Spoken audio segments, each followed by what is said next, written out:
स्वागत है आप सभी लोगों का।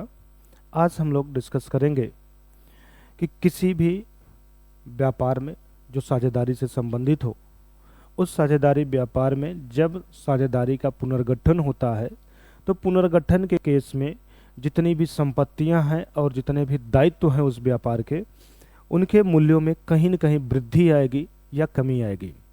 तो पुनर्गठन होने पर साझेदारी व्यापार के संपत्तियों और दायित्वों के मूल्यों में आने वाली कमियों या वृद्धि को कहाँ लिखा जाएगा, उनको रिकॉर्ड करने के लिए कौन से अकाउंट को पढ़ने की जरूरत पड़ेगी, कौन सा अकाउंट बनाने की आवश्यकता पड़ेगी, तो उसके बारे में हम लोग इस सेशन में डिस्कस करने वाले हैं। तो ध्यान दीजिएगा, किसी भी साझेदारी व्यापार का पुनर्गठन होने पर उस व्यापार के संपत्तियों और दायित्वों के मूल्यों में होने वाले परिवर्तनों को रिकॉर्ड जिस अकाउंट में करते हैं, उस अकाउंट का नाम ही है पुनर्मूल्यांकन खाता।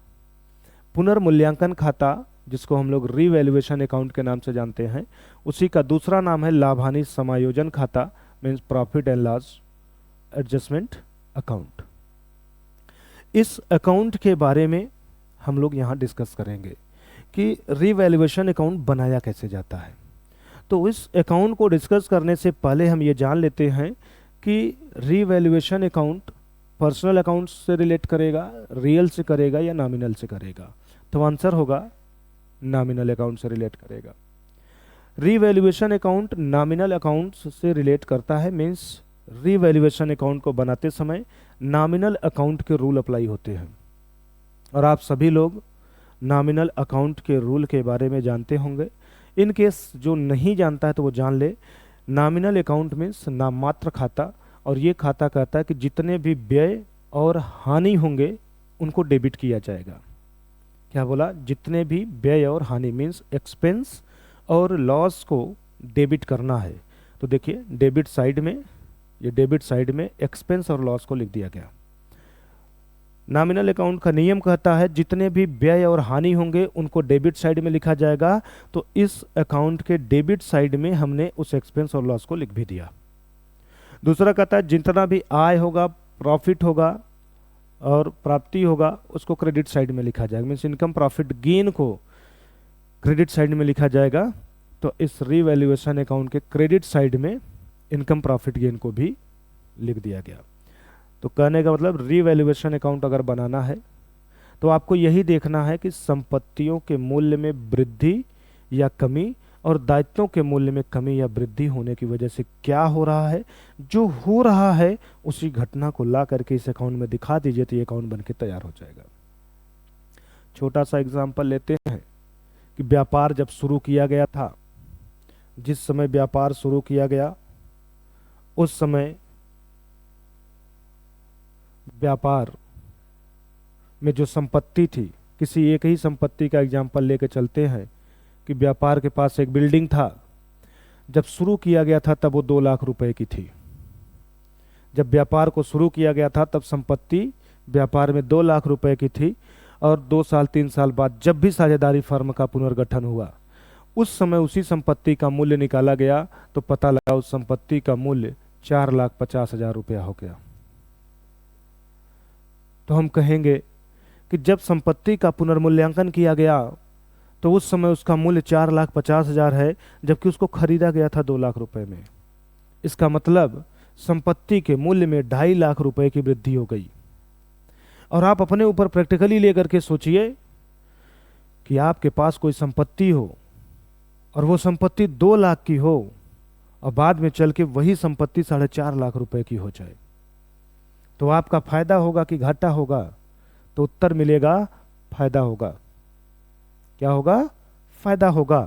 तो किसी भी संपत्ति के मूल्य में अगर वृद्धि होती है पुनर्मूल्यांकन करते समय आपको अगर दिखता है कि किसी संपत्ति के मूल्य में वृद्धि हो गई, तो इसका मतलब वो आपके लिए फायदा है। और फायदा है तो नियम कहता है फायदे को रीवैल्यूएशन के क्रेडिट साइड में लिख दीजिए।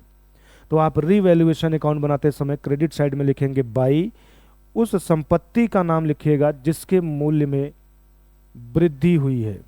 सॉरी, यहाँ पे बाय मिस्टेक कमी लिखा गया है, आप यहाँ पे वृद्धि लिखिएगा। तो किसी संपत्ति के मूल्य में अगर वृद्धि हो रही है तो उस संपत्ति का नाम क्रेडिट साइड में लिख करके जितने रुपए का वृद्धि हुआ वो अमाउंट के कॉलम में लिख देंगे। जैसे वृद्धि यहाँ 2.5 लाख का दिख रहा है तो अमाउंट के कॉलम में आप 2.5 लाख रुपया लिख दीजिएगा, और पर्टिकुलर वाले कॉलम में बाई लगा करके जो संपत्ति का नाम है, तो यहाँ संपत्ति का नाम बिल्डिंग है तो बाई बिल्डिंग लिख दीजिएगा। बस इतना ही आपको करना है। जिस भी संपत्ति के मूल्य में वृद्धि हुई उस संपत्ति का यहाँ नाम लिखिए और जितना रुपए की वृद्धि है वो यहाँ लिख दीजिए, क्योंकि वो आपके लिए फायदा है। जस्ट यही सोचिए कि अगर उसी संपत्ति का मूल्य कम हो गया होता, मतलब ये संपत्ति का मूल्य 1,04,50,000 ना होकर के 50,000 रुपया हो गया होता, खरीदे थे आप 2 लाख का था और अभी वर्तमान में इसका मूल्य 50,000 ही बचा, तो इसका मतलब 1.5 लाख रुपए की कमी हो गई। और अगर आपके संपत्ति के मूल्य में कमी हुआ तो फिर आपके लिए घाटा हो गया। फायदे को क्रेडिट में लिखे हैं तो घाटे को किधर लिखेंगे? डेबिट में, क्योंकि आपका रूल कहता है नॉमिनल अकाउंट का। तो आप उस संपत्ति का नाम लिखिए, उस संपत्ति का नाम लिखिए जिसके मूल्य में कमी हुई है, और जितने रुपए का कमी हुआ उसको यहाँ लिख दीजिए। ठीक है, तो ये ध्यान रखिएगा, पुनर्मूल्यांकन करते समय व्यापार की संपत्तियों के मूल्य में वृद्धि होती है तो ये व्यापार के लिए फायदा है, फायदे को क्रेडिट में लिख दीजिए। और व्यापार के संपत्ति के मूल्य में कमी होती है तो ये व्यापार के लिए घाटा है, उसको डेबिट साइड में लिख दीजिए। इसके साथ ही साथ दायित्वों के मूल्य में भी परिवर्तन हो सकता है। जैसे संपत्ति के मूल्य में वृद्धि हुआ या कमी हुआ, ऐसे ही व्यापार के जो दायित्व हैं उसमें भी वृद्धि कमी हो सकती है। तो संपत्ति का जस्ट उल्टा, संपत्ति का जैसे आप ट्रीटमेंट करते हैं इसी का डिक्टो उल्टा आपका दायित्व चलता है। ठीक है, तो संपत्ति अगर आपको याद रहे तो उसी संपत्ति का उल्टा कर दीजिए तो दायित्व भी हो जाएगा। जैसे हमने कहा संपत्ति के मूल्य में वृद्धि होती है तो फायदा है, तो आपने इधर लिख दिया। इसी तरीके से जिस दायित्व के मूल्य में कमी होगी, जिस दायित्व के मूल्य में कमी होगी उससे व्यापार को फायदा होगा। अगर किसी दायित्व के मूल्य में कमी होती है तो उस कमी को आप रीवैल्यूएशन अकाउंट के क्रेडिट साइड में लिख दीजिएगा, जितने रुपए से कमी हो रही उतने रुपए को। इसी प्रकार से अगर किसी दायित्व के मूल्य में वृद्धि हो रहा है, अगर किसी दायित्व के मूल्य में वृद्धि हो रहा है तो उस वृद्धि से घाटा होगा और उस घाटे को डेबिट साइड में लिख दीजिए। उस संपत्ति का, उस दायित्व का नाम लिख करके लिखेगा जिस दायित्व के मूल्य में वृद्धि हो रही है। ये लाइन आपको नहीं लिखना है, ये उस साइड का गलती से इस साइड में पेस्ट हो गया है तो ये हटा देना है ना। तो आपको उस दायित्व का नाम इस साइड में लिखना है जिस दायित्व के मूल्य में वृद्धि हो रहा है। क्योंकि आप ऐसे ही सोचिए प्रैक्टिकली, अगर कोई दायित्व है जिसका भुगतान आपको 2 लाख रुपए का करना है, पर पुनर्गठन के समय पता चला कि अब उसका भुगतान 2 लाख नहीं बल्कि 2.5 लाख करना है, तो कहीं न कहीं आपको 50,000 रुपये का भुगतान अब अधिक करना पड़ेगा। और अगर आप 50,000 का अधिक भुगतान करने जा रहे हैं तो इसका मतलब है कि आपका घाटा हो रहा है, और घाटा है तो रीवैल्यूएशन अकाउंट के डेबिट साइड में लिख देंगे उस दायित्व का नाम जिसके मूल्य में वृद्धि हुई। तो ये हो गया आपका संपत्ति और दायित्व से संबंधित। जिन संपत्तियों और दायित्वों को लिखा गया है पुनर्गठन के समय, उन संपत्तियों और दायित्वों के मूल्यों को फिर से देखा गया तो व्यापार को या तो फायदा समझ में आया या तो घाटा समझ में आया। उसको कैसे लिखा जाएगा रीवैल्यूएशन अकाउंट में वो आपको बता दिया गया। अब इसके साथ ही साथ 2 पॉइंट पे और हम बात कर लेते हैं। कुछ संपत्तियां ऐसी हैं जो पुनर्गठन के समय जब अकाउंट को बनाया जाने लगा तो देखा गया कि वो तो लिखा ही नहीं गया था। कुछ दायित्व भी ऐसे मिल सकते हैं जो देखा गया कि उन्हें अभी तक लिखा ही नहीं गया। तो अगर ऐसी कोई भी संपत्ति या दायित्व का पता चलता है पुनर्गठन के समय तो उनको किस साइड में लिखा जाए, इसके बारे में बात कर लेते हैं। प्रैक्टिकली अपने ऊपर लेकर के सोचिए, आपने जब व्यापार शुरू किया था तो कोई संपत्ति खरीद के लाए थे, वो संपत्ति आपके व्यापार में है लेकिन आपके अकाउंट में कहीं दिखाई नहीं दे रहा है, मतलब लिखने से भूल गए। जब आपके अकाउंट में नहीं है तो अकाउंटिंग रूप में वो संपत्ति आपके व्यापार में दिखाई नहीं दे रहा है। बाद में पता चला कि इतने रुपए की संपत्ति तो है ही नहीं हमारे अकाउंट में। ऐसे सोचिए कि आपके व्यापार में एक संपत्ति थी और उस संपत्ति के बारे में आपको कुछ भी नहीं पता था, आप भूल चुके थे। पुनर्गठन के समय आपको पता चला कि हमारे पास इतने रुपए की संपत्ति ये भी है, तो आप सोचिए आपको कैसा फील होगा।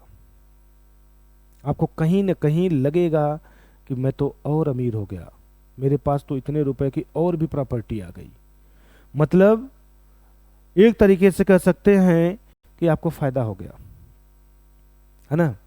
तो पुनर्गठन के समय अगर कोई संपत्ति ऐसी मिलती है जिसको लिखा नहीं गया है तो वो संपत्ति रीवैल्यूएशन अकाउंट के क्रेडिट साइड में लिख दिया जाएगा। तो क्रेडिट साइड में ला करके लिखेंगे उस संपत्ति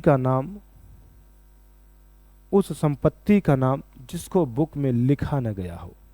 ऐसी कोई भी संपत्ति जिसको बुक में नहीं लिखा गया तो उस संपत्ति का नाम आप क्रेडिट साइड में ला करके लिख देंगे। और कभी कभी ऐसा भी होता है कि उस संपत्ति को लिखते नहीं है बल्कि बेच दिया जाता है। तो अगर उसको बेच दिया जाता है तो बेच करके जो भी पैसा मिलेगा तो उसको इस साइड में लिखेंगे, ये भुगतान नहीं, इधर आप ला के लिख देंगे। उस संपत्ति को बेच के जो भी पैसा मिलेगा उसे बाय बैंक के नाम से लिख देंगे, मतलब संपत्ति के विक्रय से जो मिलेगा उसकी वैल्यू को यहाँ लिख दिया जाएगा। इसी तरीके से अगर हम दायित्व की बात करें तो कुछ ऐसे भी दायित्व हो सकते हैं जिनको पहले लिखा ही नहीं गया था। पुनर्गठन के समय पता चला कि हमारे इतने रुपए का और भी दायित्व है जिसका भुगतान करना है। तो सोचिए आपको कैसा फील होगा। ऐसे ना समझ में आए तो सोचिए कोई चीज का भुगतान करना था, फॉर एग्जाम्पल बैंक से लोन लिए हैं और आप उसको भूल चुके हैं। 2 साल 3 साल के बाद आपको पता चला कि मुझे इसका भी भुगतान करना है, तो आपके ऊपर तो ऐसा लगेगा बहुत बड़ी समस्या करी। कहने का मतलब आपको कहीं न कहीं लगेगा कि अब तो मेरा और भी घाटा होने वाला है, क्योंकि वो तो आपको भुगतान करना ही करना पड़ेगा। तो ऐसी कोई भी दायित्व जो लिखी नहीं गई है, उस दायित्व के बारे में पता चलेगा तो उसको लिखना पड़ेगा। तो इस साइड में लिखेंगे उस दायित्व का नाम जिसको बुक में लिखा गया न हो। और कभी कभी ऐसा भी होता है कि दायित्व को रिकॉर्ड न करके उसी समय उस दायित्व का भुगतान कर दिया जाता है। अगर उस दायित्व का उसी समय भुगतान कर दिया गया तब फिर नाम न लिख करके टू बैंक लिख देंगे, मतलब उस दायित्व का भुगतान कर दिया जाएगा।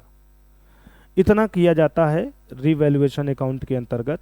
इसके बाद डेबिट और क्रेडिट दोनों साइड का टोटल करते हैं। अगर क्रेडिट साइड का टोटल ज़्यादा होगा और डेबिट साइड का टोटल कम होगा तो रीवैल्यूएशन अकाउंट पे फ़ायदा होता है। क्रेडिट का टोटल ज़्यादा, डेबिट का टोटल कम, तो रीवैल्यूएशन अकाउंट पे फ़ायदा होता है। और फ़ायदे को इस साइड में लिखा जाएगा to profit transfer to partners capital account balancing figure if credit more than debit. अगर क्रेडिट का बैलेंस ज़्यादा हुआ, डेबिट का कम, तो इस साइड लिख देंगे। जस्ट ये उल्टा भी हो सकता है कि आपका क्रेडिट साइड कम पड़ जाए और डेबिट साइड ज़्यादा हो जाए, तो उस केस में प्रॉफिट न होकर फर्म को लॉस होता है। उस केस में फर्म को प्रॉफिट न होकर के लॉस हो जाता है और उस लॉस को ट्रांसफ़र कर दिया जाता है पार्टनर्स के कैपिटल अकाउंट में। बस ये ध्यान रखिएगा कि इस प्रॉफिट या लॉस का जो बंटवारा किया जाएगा वो हमेशा ओल्ड प्रॉफिट शेयरिंग रेशियो में किया जाता है, वो भी ओल्ड पार्टनरों के बीच में। ओल्ड प्रॉफिट शेयरिंग रेशियो, वो भी ओल्ड पार्टनर्स के बीच में इसका बंटवारा कर दिया जाता है। तो ये अकाउंट बन के आपका तैयार हो जाता है। तो इसी तरीके से पुनर्मूल्यांकन खाता को बनाया जाता है। पुनर्मूल्यांकन खाता को बनाते समय अगर फिर भी कोई आपके मन में कन्फ्यूजन बनता है तो आप हमारे दिए हुए नंबर पे कॉल करके अपने डाउट को पूछ सकते हैं।